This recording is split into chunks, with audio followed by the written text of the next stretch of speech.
Good evening, beta. Let us start the revision of our lesson, The Story of My Life. Here are the question answers.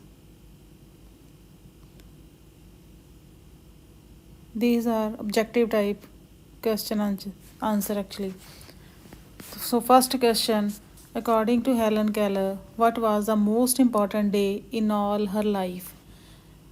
Helen Keller ਦੇ according, ਉਹਦੇ ਅਨੁਸਾਰ ਉਹਦੀ ਜ਼ਿੰਦਗੀ ਦਾ ਸਭ ਤੋਂ ਮਹੱਤਵਪੂਰਨ ਦਿਨ ਕਿਹੜਾ ਸੀ ਸਾਰੀ ਜ਼ਿੰਦਗੀ? So answer is, according to Helen Keller, the most important day in all her life was the day on which her teacher Anne Sullivan came into her life.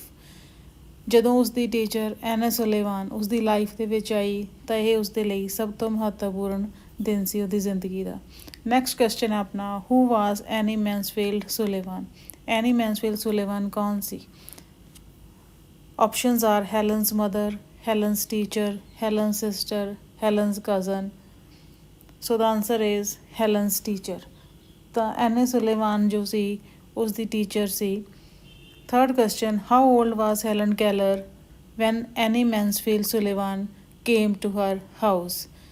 ਜਦੋਂ ਐਨੀ ਮੈਨਸਫੀਲਡ ਉਸਦੇ ਘਰ ਆਈ, how old was Helen Keller, ਤਾਂ ਉਸਦੀ ਉਮਰ ਕਿੰਨੀ ਸੀ? ਸੋ ਸ਼ੀ ਵਾਜ਼ 6 years and 9 months, 6 ਸਾਲ ਅਤੇ 9 ਮਹੀਨਿਆਂ ਦੀ ਸੀ ਹੈਲਨ ਕੈਲਰ ਜਦੋਂ ਉਸਦੀ ਟੀਚਰ ਐਨੀ ਮੈਨਸਫੀਲਡ ਸੁਲੇਵਾਨ ਉਸਦੇ ਘਰ ਆਈ। ਫੋਰਥ ਕੁਐਸਚਨ, ਵਟ ਵਾਜ਼ ਦ ਵਰਡਲੈਸ ਕਰਾਈ ਆਫ ਹੈਲਨ ਕੈਲਰ ਸੋਲ? ਉਸਦੀ ਜਿਹੜੀ ਆਤਮਾ ਸੀ, ਉਸਦੇ ਦਿਲੋਂ ਜਿਹੜੀ ਆਵਾਜ਼ ਸੀ, ਵਰਡਲੈਸ ਮਤਲਬ ਜਿਹਦੀ ਕੋਈ ਆਵਾਜ਼ ਬਿਨਾਂ ਸ਼ਬਦਾਂ ਤੋਂ, ਉਸਦੇ ਦਿਲ ਨੇ, ਉਸਦੇ ਆਤਮਾ ਨੇ ਕੀ ਆਵਾਜ਼ ਕੱਢੀ ਜਾਂ ਕਿਹੜੇ ਉਹਦੇ ਸ਼ਬਦ ਸੀ ਉਹਦੀ ਅੰਦਰਲੀ ਆਤਮਾ ਦੇ, ਕਿਉਂਕਿ ਬੋਲ ਤਾਂ ਹੋ ਸਕਦੀ ਨਹੀਂ ਸੀ, ਤਾਂ ਉਹਦੇ ਸ਼ਬਦ ਸੀ ਲਾਈਟ, ਗਿਵ ਮੀ ਲਾਈਟ ਵਾਜ਼ ਦਾ ਵਰਡਲੈਸ ਕਰਾਈ ਆਫ ਹੈਲਨ ਸੋਲ। ਤਾਂ ਹੈਲਨ ਦੀ ਜਿਹੜੀ ਸੋਲ ਸੀ ਉਹਦੀ ਚੀਕ ਕੀ ਸੀ, ਉਹਦੀ ਆਵਾਜ਼ ਕੀ ਸੀ? ਲਾਈਟ, ਰੋਸ਼ਨੀ, ਗਿਵ ਮੀ ਲਾਈਟ, ਮੈਨੂੰ ਰੋਸ਼ਨੀ ਦਿਓ। Which plant covered the porch of Helen's house? ਕਿਹੜੇ ਪਲਾਂਟ ਨੇ, ਕਿਹੜੇ ਪੌਦਿਆਂ ਨੇ ਹੈਲਨ ਦੇ ਘਰ ਦਾ ਜਿਹੜਾ ਪੋਰਚ ਸੀ ਉਹਨੂੰ ਢੱਕਿਆ ਹੋਇਆ ਸੀ?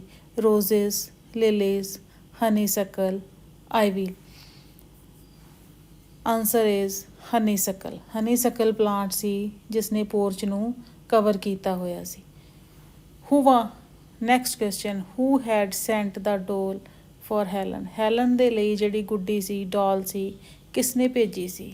Answer is, the little blind children at the Perkins institution had sent the doll for Helen ਦੇ ਲਈ ਜਿਹੜੀ ਉਹ ਗੁੜੀਆ ਸੀ, ਡੋਲ ਸੀ, ਉਹ ਲਿਟਲ ਬਲਾਈਂਡ ਚਿਲਡਰਨ, ਛੋਟੇ ਬਲਾਈਂਡ ਬੱਚੇ ਸੀ, ਕਿਤੇ ਪਾਰਕਿਨ ਇੰਸਟੀਟਿਊਸ਼ਨ, ਪਾਰਕਿਨ ਸੰਸਥਾ ਦੇ ਛੋਟੇ ਬਲਾਈਂਡ ਬੱਚਿਆਂ ਨੇ ਉਹ ਡੋਲ ਉਸਦੇ ਲਈ ਭੇਜੀ ਸੀ, ਹੈਲਨ ਦੇ ਲਈ।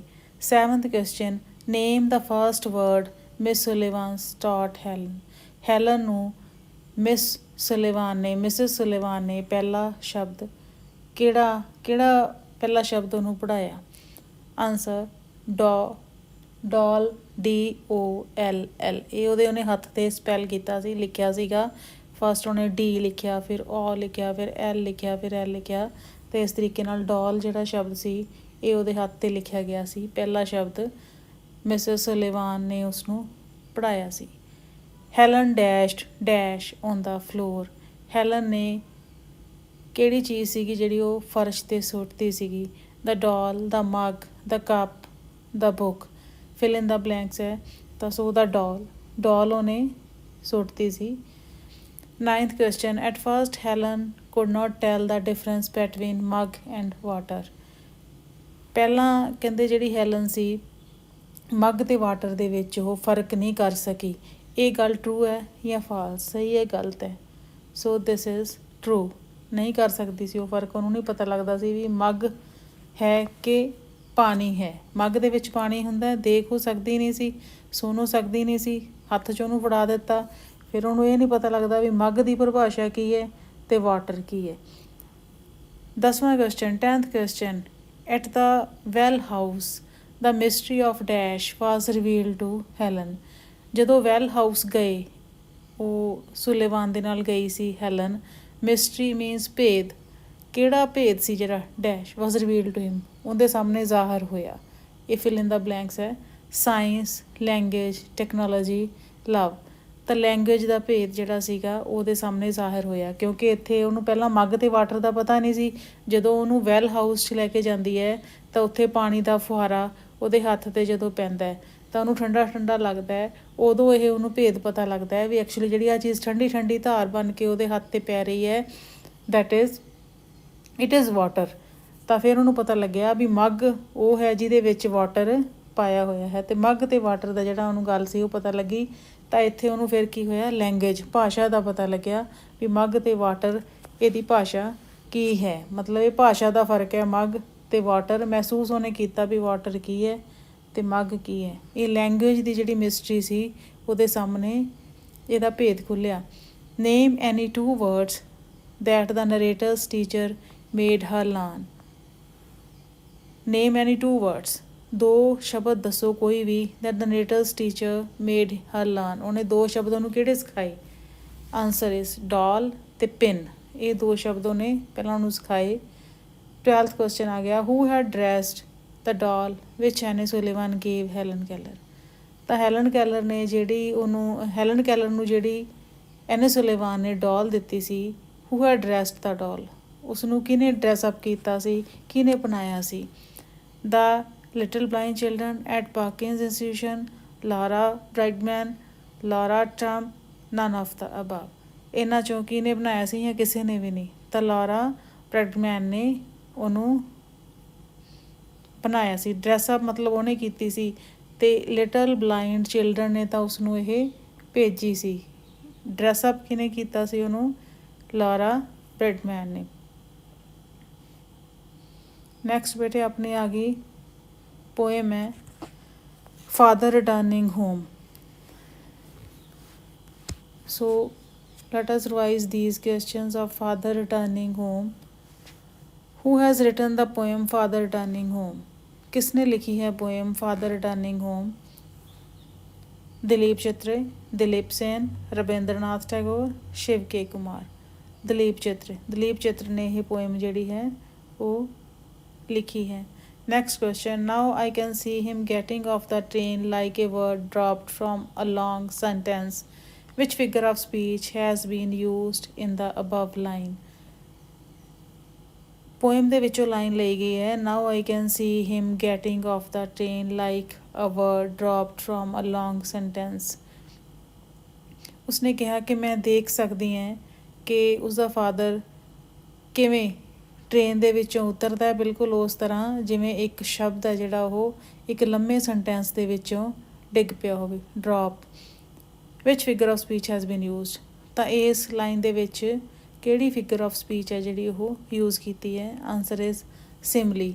ਸਿਮਲੀ ਯਾਨੀ ਕਿ ਕੰਪੈਰੀਜ਼ਨ ਕੀਤਾ ਗਿਆ ਹੈ। ਲਾਈਕ ਆ ਗਿਆ, ਕੰਪੈਰੀਜ਼ਨ ਯਾਨੀ ਕਿ a word drop from a long sentence is compared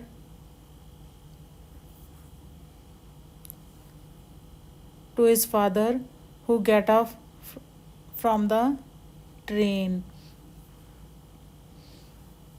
Third question, which line in the poem describes father's irrelevance to the train? ਕਿਹੜੀ ਜਿਹੜੀ ਲਾਈਨ ਹੈ ਪੋਇਮ ਦੇ ਵਿੱਚ ਉਹ ਫਾਦਰ ਦੀ ਇਰਰੈਲੀਵੈਂਸ ਕੀ ਹੁੰਦਾ ਹੈ? ਇੰਪੋਰਟੈਂਟ ਨਾ ਹੋਣਾ, ਕੋਈ ਖਾਸ ਗੱਲ ਨਹੀਂ। ਤਾਂ ਉਹਦੀ ਟ੍ਰੇਨ ਦੇ ਪ੍ਰਤੀ ਕੀ ਇਰਰੈਲੀਵੈਂਸ ਹੈ?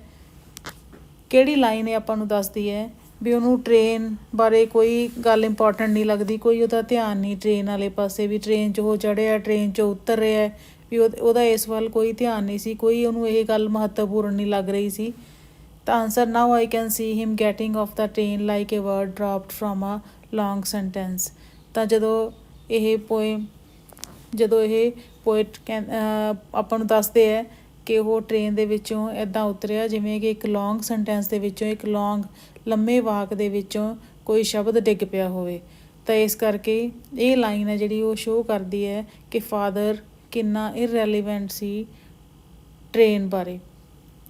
Father dreams of his dash and dash. Father ਕਿਸ ਚੀਜ਼ ਦਾ ਸੁਪਨਾ ਦੇਖਦਾ ਹੈ? Dash and dash, fill in the blanks ਹੈ। ਟ੍ਰਾਇਰ ਔਰ ਰਿਚਿਜ਼, wife and children, ancestors, grandchildren, none of the above. ਤਾਂ so answer is ancestors and grandchildren. ਜਦੋਂ ਇਹ ਇਕੱਲਾ ਹੋ ਜਾਂਦਾ ਹੈ, ਉਹ ਆਪਣੇ ਕਮਰੇ 'ਚ ਜਾ ਕੇ ਪੈ ਜਾਂਦਾ ਹੈ, ਤਾਂ ਉਹ ਅਕਸਰ ਹੀ ਸੁਪਨੇ ਲੈਂਦਾ ਹੈ ਆਪਣੇ ਬੀਤੇ ਹੋਏ ਸਮੇਂ ਦੀ। ਤਾਂ ਬੀਤੇ ਹੋਏ ਸਮੇਂ ਨਾਲ ਕਿਹਦਾ ਸੰਬੰਧ ਐਂਸੈਸਟਰਸ, ਜਦੋਂ ਸਮਾਂ ਬੀਤ ਗਿਆ ਆਪਣੇ ਪੂਰਵਜ ਬਾਰੇ ਸੋਚਦਾ ਜਦੋਂ ਬੈੱਡ 'ਤੇ ਪਿਆ ਹੁੰਦਾ ਹੈ, ਜਾਂ ਫਿਰ ਆਪਣੇ ਗ੍ਰੈਂਡ ਚਿਲਡਰਨ ਬਾਰੇ ਸੋਚਦਾ ਜਿਨ੍ਹਾਂ ਨਾਲ ਉਹਨੂੰ ਥੋੜ੍ਹੀ ਜਿਹੀ ਖੁਸ਼ੀ ਮਿਲਦੀ ਹੈ ਜਦੋਂ ਉਹ ਉਹਨਾਂ ਨੂੰ ਦੇਖਦਾ। 5th question, after getting off the train, father crosses the railway line and enters a dash. ਜਦੋਂ ਉਹ ਟ੍ਰੇਨ 'ਚੋਂ ਉਤਰ ਆਉਂਦਾ ਹੈ ਤਾਂ ਫਿਰ ਉਹ ਰੇਲਵੇ ਲਾਈਨ ਕ੍ਰਾਸ ਕਰਦਾ ਹੈ। ਰੇਲਵੇ ਲਾਈਨ ਕ੍ਰਾਸ ਕਰਕੇ ਐਂਟਰਸ ਜੋ ਕਿਹਦੇ 'ਚ ਐਂਟਰ ਕਰ ਜਾਂਦਾ ਹੈ, ਮਾਰਕੀਟ ਦੇ ਵਿੱਚ, ਸੈਲੂਨ ਦੇ ਵਿੱਚ, ਬੈਂਕ ਦੇ ਵਿੱਚ ਜਾਂ ਲੇਨ ਦੇ ਵਿੱਚ। ਸੋ ਲੇਨ ਦੇ ਵਿੱਚ ਐਂਟਰ ਕਰ ਜਾਂਦਾ ਹੈ। His big 6th question, his bag is stuffed with. ਉਸਦਾ ਬੈਗ ਕਿਹਦੇ ਨਾਲ ਭਰਿਆ ਹੁੰਦਾ? ਸਟਫਡ ਮੀਨਸ ਭਰਿਆ ਹੋਣਾ। Books, vegetables, fruits, none of these. ਤਾਂ ਉਸਦਾ ਬੈਗ ਬੁੱਕਸ ਦੇ ਨਾਲ ਸਟਫਡ ਹੁੰਦਾ, ਭਰਿਆ ਹੁੰਦਾ, full of books. 7th question, he goes into the toilet to dash. ਉਹ ਟੋਇਲਟ ਚਲਾ ਜਾਂਦਾ ਹੈ ਕਿਸ ਲਈ? ਟੋਇਲਟ ਕਾਹਦੇ ਵਾਸਤੇ ਜਾਂਦਾ ਉਹ? ਕੰਟੈਂਪਲੇਟ, ਟੇਕ ਏ ਬਾਥ, ਸਿੰਗ, ਰੀਡ ਏ ਬੁੱਕ। ਇਹਨਾਂ 'ਚੋਂ ਕੀ ਕਰਨ ਵਾਸਤੇ? ਕੰਟੈਂਪਲੇਟ, ਫਰੈਸ਼ ਹੋਣ ਵਾਸਤੇ ਉਹ ਜਾਂਦਾ ਹੈ। 8th question, the theme of the poem is man's estrangement from the man-made world. True, false? ਜਿਹੜਾ ਇਸ ਪੋਇਮ ਦਾ ਥੀਮ ਹੈ ਫਾਦਰ ਰਿਟਰਨਿੰਗ ਹੋਮ ਦਾ, ਉਹ ਇਹ ਹੈ ਵੀ ਆਦਮੀ ਅੱਜ ਦੇ ਯੁੱਗ ਦੇ ਵਿੱਚ ਆਦਮੀ ਤੋਂ ਹੀ ਅਣਜਾਣਾ ਹੋ ਗਿਆ, ਅਜਨਬੀ ਹੋ ਗਿਆ। ਟਰੂ ਔਰ ਫਾਲਸ? ਟਰੂ, ਸਹੀ ਹੈ ਇਹ ਜਿਹੜਾ ਕਥਨ ਹੈ। 9th question, the shirt and pants of the old man are dry or soggy. ਉਸਦੇ ਜਿਹੜੇ ਪੈਂਟ ਅਤੇ ਸ਼ਰਟ ਹੁੰਦੀ ਹੈ ਉਸ ਬਜ਼ੁਰਗ ਆਦਮੀ ਦੇ, ਉਹ ਖੁਸ਼ਕ ਹੁੰਦੇ ਆ, ਸੁੱਕੇ ਹੋਏ ਹੁੰਦੇ ਆ, ਡਰਾਈ ਹੁੰਦਾ ਹੈ, ਔਰ ਸੋਗੀ ਜਾਂ ਬੁਸਬੁਸੇ ਜਿਹਨੂੰ ਕਹਿੰਦੇ ਮੁਚੜੇ ਹੋਏ ਹੁੰਦੇ ਆ। ਸੌਗੀ ਹੁੰਦੇ ਉਹਦੇ ਜਿਹੜੇ ਕਲੋਥਸ ਹੈ, ਵੱਟ ਪਏ ਹੁੰਦੇ ਉਹਦੇ ਵਿੱਚ, ਮੁੱਚੇ ਹੋਏ ਹੁੰਦੇ ਆ ਕੱਪੜੇ। 10th question ਹੈ, what could be the 2 reasons for father's eyesight being dimmed. ਉਹਦੀ ਫਾਦਰ ਦੀ ਆਈਸਾਈਟ, ਨਿਗਾਹ ਜਿਹੜੀ ਹੈਗੀ ਹੈ ਉਹਦੇ ਡਿਮ ਹੋਣ ਦੇ, ਘੱਟ ਜਾਣ ਦੇ ਕੀ ਕਾਰਨ ਹੈ? Spectacles and darkness, fog and smoke, old age and humid monsoon night, none of the above. So ਜਿਹੜਾ ਉਹਦਾ ਕਾਰਨ ਹੈ ਉਹਦੀ ਆਈਸਾਈਟ ਵੀਕ ਹੋਣ ਦਾ, ਉਹ ਹੈ old age and humid monsoon night. ਉਹਦੀ ਉਮਰ ਯਾਨੀ ਕਿ ਓਲਡ ਏਜ ਹੈ, ਬਜ਼ੁਰਗ ਹੈ ਉਹ, ਵੱਡੀ ਉਮਰ ਦਾ। ਅਤੇ ਨੈਕਸਟ ਉਦੋਂ ਦਾ ਜਿਹੜਾ ਮੌਨਸੂਨ ਨਾਈਟ ਹੈ, ਕਿਉਂਕਿ ਉਦੋਂ ਮੀਂਹ ਪੈ ਕੇ ਹਟਿਆ ਹੁੰਦਾ, ਮੌਨਸੂਨ ਦਾ ਸੀਜ਼ਨ ਚੱਲ ਰਿਹਾ ਹੁੰਦਾ, ਤਾਂ ਮੌਨਸੂਨ ਵਾਲੀ ਰਾਤ ਹੁੰਦੀ ਹੈ।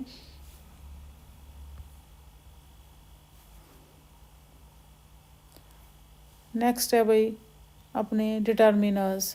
ਗ੍ਰਾਮਰ ਪੋਰਸ਼ਨ ਆ ਗਏ ਇਸ ਰਿਵੀਜ਼ਨ ਟੈਸਟ ਦੇ ਵਿੱਚ। So let us start to do or fill the determiners in the given sentences. Choose the correct options. Options are here in the bracket. First, dash mother is a teacher. My mother is a teacher. I mother नहीं होगा, my mother मेरी माँ एक अध्यापक है, मैं माँ नहीं आऊँगा। Please give me dash sugar, any some. Please give me some sugar. Any नहीं लग सकता बेटे, any लगदा ਹੁੰਦਾ ਜਾਂ ਤਾਂ not ਵਾਲੇ ਨੈਗੇਟਿਵ ਸੈਂਟੈਂਸ ਹੋਣ ਜਾਂ ਕੋਈ ਫਿਰ ਡਾਊਟਫੁਲ ਕੇਸ ਹੋਵੇ ਜਿਹਦੇ ਵਿੱਚ ਆਪਾਂ ਨੂੰ ਸ਼ੱਕ ਹੋਵੇ, ਕਲੀਅਰ ਨਾ ਹੋਵੇ ਗੱਲ, ਉਦੋਂ ਆਪਾਂ ਐਨੀ ਯੂਜ਼ ਕਰਦੇ ਹਾਂ। ਇਹਦੇ ਵਿੱਚ ਸਮ ਆਊਗਾ, please give me some sugar, ਕਿਰਪਾ ਕਰਕੇ ਮੈਨੂੰ ਥੋੜ੍ਹੀ ਜਿਹੀ ਸ਼ੂਗਰ ਦਿਓ। ਡੈਸ਼ ਗ੍ਰੇਪਸ ਆ ਸ, ਦੀਸ ਗ੍ਰੇਪਸ ਆ ਸ, ਦਿਸ ਨਹੀਂ ਆਊਗਾ, this is used for singular and these grapes are plural, so these should be used here. She is dash honest girl, article. Honest, the vowel sound is here, so an will be used here. She is an honest girl. Dash of these two girls is more intelligent. Which? Who? Who ਕੌਣ ਵਾਸਤੇ use ਹੁੰਦਾ ਹੈ? So ਵਿਚ ਜਦੋਂ ਆਪਾਂ ਦੋ ਜਣਿਆਂ ਦੇ ਵਿੱਚ ਆਪਾਂ ਨੂੰ ਪੁੱਛ ਲੈਂਦੇ ਆ ਵਿਚ of these 2 girls is more intelligent. ਇਹਨਾਂ ਦੋਨਾਂ ਵਿੱਚੋਂ ਕਿਹੜੀ ਗਰਲ ਹੈ ਜਿਹੜੀ ਉਹ ਜ਼ਿਆਦਾ ਇੰਟੈਲੀਜੈਂਟ ਹੈ? So which of these 2 girls. Have you got dash money, ਇੱਥੇ ਹੁਣ ਆਊਗਾ any money. Here we will use any because ਇੱਥੇ doubt, have you got any money, ਉਹਨੂੰ ਖੁਦ ਕਲੀਅਰ ਨਹੀਂ ਹੈ, ਸ਼ੱਕ ਦੇ ਵਿੱਚ, ਮਤਲਬ ਜਿਵੇਂ ਉਹਨੂੰ ਕੋਈ ਪੁੱਛ ਰਿਹਾ ਹੋਵੇ ਵੀ ਤੁਹਾਡੇ ਕੋਲ ਕੁਛ ਪੈਸੇ ਹੈ, have you got any money, ਤਾਂ ਜਦੋਂ ਗੱਲ ਉਹਨੂੰ ਕਲੀਅਰ ਨਹੀਂ ਹੈਗੀ, ਡਾਊਟਫੁਲ ਕੇਸ ਹੈ, ਸੋ ਐਨੀ we use any here. I saw dash children in the park, much or many, I saw many children in the parks। ਜਿੱਥੇ ਆਪਾਂ ਕਾਊਂਟ ਕਰ ਸਕਦੇ ਹੋਈਏ ਤੇ ਬਹੁਤ ਚੀਜ਼ ਦੱਸਣੀ ਹੋਵੇ ਜ਼ਿਆਦਾ, ਉੱਥੇ ਮੈਨੀ ਲੱਗਦਾ ਹੈ। ਜਿਸ ਚੀਜ਼ ਨੂੰ ਆਪਾਂ ਮਿਲਣਾ ਹੋਵੇ ਤੇ ਬਹੁਤ ਜ਼ਿਆਦਾ, ਦੋਨਾਂ ਦਾ ਮਤਲਬ ਹੀ ਬਹੁਤ ਜ਼ਿਆਦਾ ਹੈਗਾ, ਵੈਰੀ ਮੱਚ। ਸੋ ਜਿੱਥੇ ਆਪਾਂ ਕਾਊਂਟੇਬਲ ਵਾਸਤੇ ਮੈਨੀ ਯੂਜ਼ ਕਰਦੇ ਹਾਂ ਤੇ ਅਨਕਾਊਂਟੇਬਲ ਵਾਸਤੇ ਮੱਚ ਯੂਜ਼ ਕਰਦੇ ਹਾਂ। So children can be counted, so here we will use many. I saw many children in the park. She has dash work to do. Again, work is uncountable, so we use much. She has much work to do. Dash house is mine, that house is mine. Those is used for plural things, but here house is singular, so we will use that house is mine, ਉਹ ਘਰ ਮੇਰਾ ਹੈ। He lost dash friends he had, a few, the few।